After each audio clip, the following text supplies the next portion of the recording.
euh, j'aurais posé comme ça, j'aurais tendance à dire aujourd'hui, on peut très bien vivre sans le métavers. Et je pense qu'il y a beaucoup de gens ici qui vivent sans le métavers très bien. On n'a pas forcément envie de recruter un avatar. On recrute une vraie personne. Non, mais on recrute une vraie personne. Alors c'est vrai qu'on passe par cet intermédiaire de l'avatar. Bon. Est-ce que dans le futur, il pourrait y avoir des applications utiles? Alors, ce qu'a dit Bernard Jarry-Lacombe, c'est exact. On mélange un peu, et il m'a repris tout à l'heure, il a eu raison de le faire, ce qui est métavers de ce qui est presque le métavers, c'est-à-dire le métavers sans la permanence.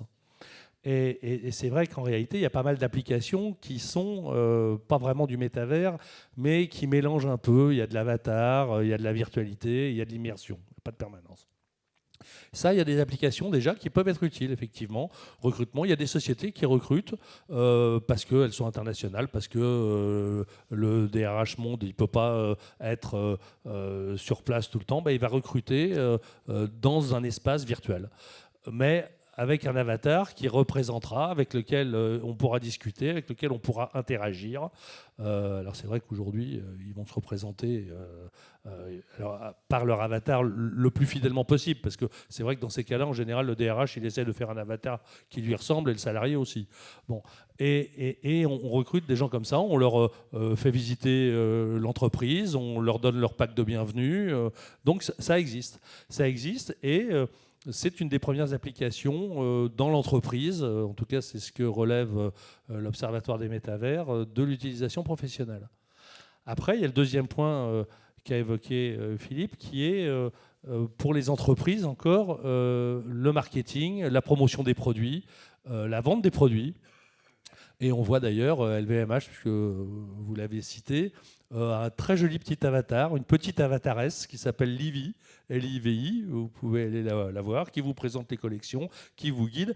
Et quelque part, je dirais, très paradoxalement, ça recrée un peu d'humanité. Alors vous allez dire quand même, il charrie de dire ça, parce que ce sont des avatars, ils sont tous en fait des programmes, des fruits de programmes informatiques.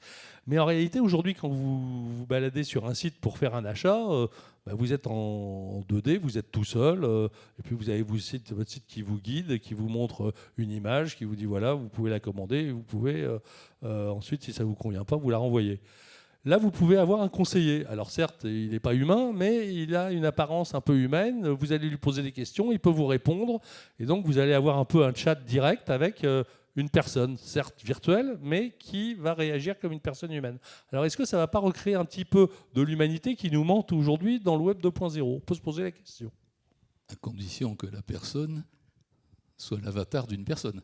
Ça peut être un chatbot. Alors là, non, mais on est d'accord. Et alors, à condition que ce soit l'avatar d'une personne, ce qui peut exister, et ensuite, il y aura sûrement un relais qui soit pris par l'intelligence artificielle. Et vous parliez tout à l'heure de la prolongation de l'intelligence artificielle dans le métavers, et ça, on va l'avoir.